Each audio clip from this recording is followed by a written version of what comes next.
J'ai décidé de vous faire une série de vidéos sur les Rockefeller. Les Rockefeller que j'ai nommés les faiseurs de rois. Pourquoi? Parce que lorsqu'on écoute l'actualité, depuis des décennies, l'actualité n'est que des conséquences des Rockefeller. Alors ils ne sont pas seuls, mais essentiellement eux. Eux, c'est la main qui décide. Ce sont des joueurs invisibles. Ce sont les maîtres du tempo.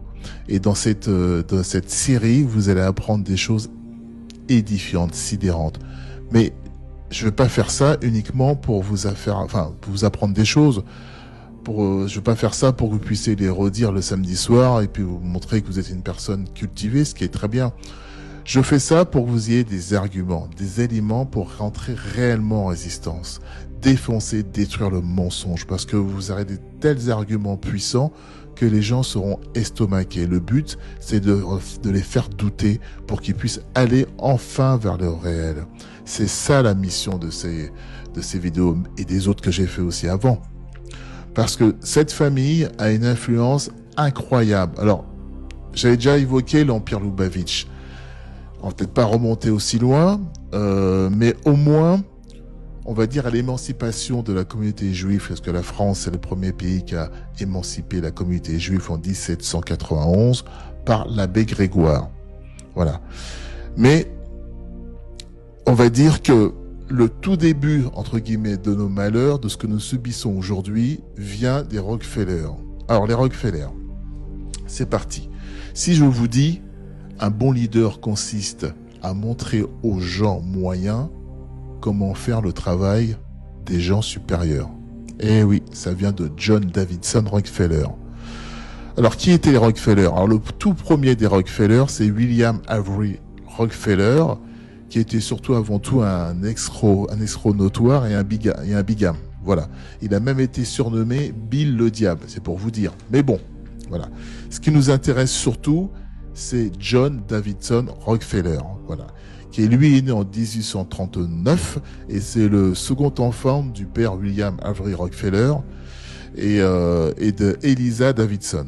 Ce John D. Rockefeller, lui, il a épousé une Laura Celestia Selman et ils eurent 5 enfants. Voilà, c'est important de comprendre cette base. John, avec son frère William Avery Rockefeller Jr., son petit frère, ils ont fondé la Standard Oil en 1870.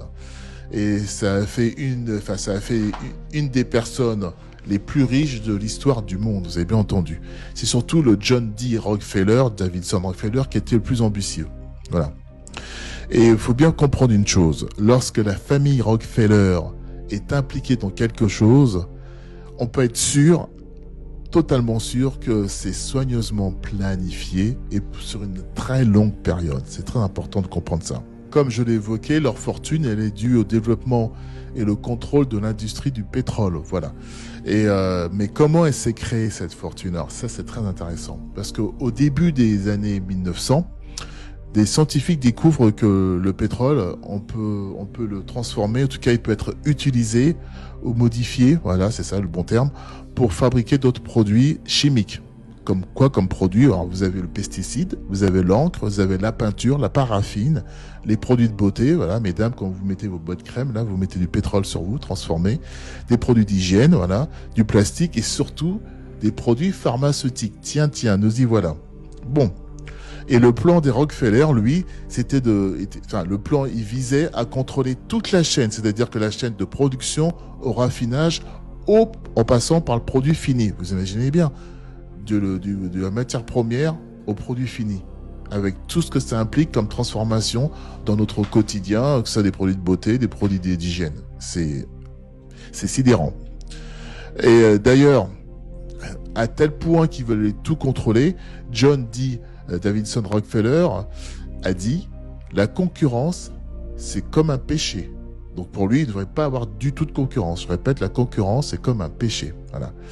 Et donc à partir de là, écoutez bien, État après État, les compagnies pétrolières concurrentes, elles furent rachetées ou tout simplement éliminées. Voilà, vous avez bien entendu. Voilà. Et c'est en 1882 que la Standard Oil a contrôlé 90% du marché pétrolier dans le monde. En plus, on sait que le pétrole, lui, il a révolutionné les voyages, les transports, il a même, mais il a posé, pardon, plutôt des gros problèmes de pollution. Mais surtout, ce qu'il a créé des guerres destructrices du XXe siècle. Voilà, toutes les guerres qu'on nous a appris à l'école pour un assassinat ou pour autre chose, pour les territoires. Non, c'était le pétrole qui était derrière. Voilà. Vous imaginez bien que ça a révolutionné on va dire la vie des hommes, tout simplement. Donc, il a créé aussi des conflits géopolitiques jusqu'à aujourd'hui. Et dès le début, il faut savoir que dès qu'ils ont commencé à prendre le contrôle du pétrole, ça avait déjà généré des conflits géopolitiques. Comprenez bien que ceux qui contrôlaient ce produit, ils pouvaient être enivrés par le pouvoir que ce produit conférait, en fait, tout simplement. Alors, pour John D. Rockefeller, donc c'est toujours le plus ambitieux, la logique commerciale du capitalisme est fondée sur, écoutez bien, la survie du plus fort. Donc vous comprenez les conséquences que ça a aujourd'hui dans les grandes entreprises, dans votre travail, c'est le plus fort qui doit résister. Ça, c'est une logique pour eux, pour les Rockefeller. L'autre élément essentiel pour eux était de pouvoir dépasser tous les concurrents et devenir, écoutez bien, un maître de la manipulation. Voilà. Le pouvoir était de dépasser tous les concurrents et de devenir un maître de la manipulation.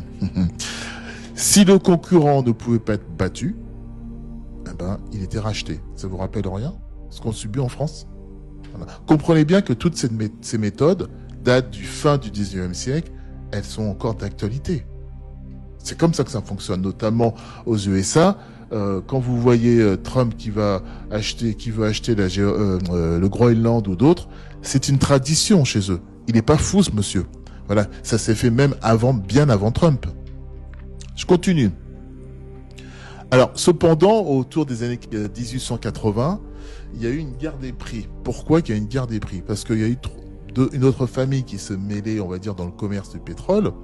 C'était la famille, enfin deux autres familles d'ailleurs, c'était les Rothschild et les frères Nobel.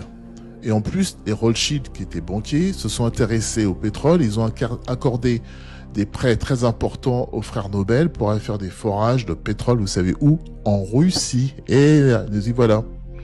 Donc, ça ne pesait pas du tout Rockefeller. Ils ont vu ça comme une menace très importante pour la domination mondiale, parce que c'est ça leur but. Donc, cette guerre des prix a obligé les Rockefeller, surtout John D.